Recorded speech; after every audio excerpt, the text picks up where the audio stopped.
Sales is a freaking roller coaster, okay? There's a lot of marketers that will try to tell you that if you just stick around for long enough and you build up enough customers and social media following and you get that consistency going, you're just gonna have a great, stable business on your hands. I mean, yes, but it doesn't look like that. You could go from having your best month ever, you feel like you're on top of the world, you made more money than you ever made, and holy crap, this is freaking amazing. And then next month is your literal worst month ever. Like it's a roller coaster. And obviously there's things you can do to help it, like having a focus on monthly recurring things and making sure people are having success with those things. But even with that, like it's never as consistent as you want it to be. Even the big earners, at their level, it's still really up and down. And I'm not saying that you shouldn't pursue sales commissions, because you absolutely should. They're freaking amazing. When they're good, they're great. And, maybe you just got to budget a bit more to balance it out.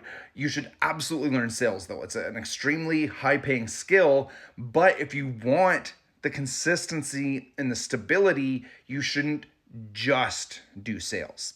Now, there's a lot of things out there that you can do. There's, task-oriented websites where you can, make money for doing small tasks and writing emails and whatever. There's lots of different things you can do. The way that I have put consistency into my business is through something called the Magic Link. And basically what the Magic Link does is it buys web traffic from me that I produce through an email list.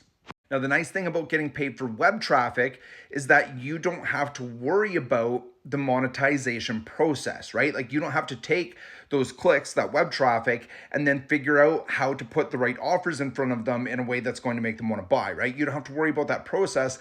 If someone is buying the traffic from you, then they take the risk of making the sales and you get paid just for generating the traffic.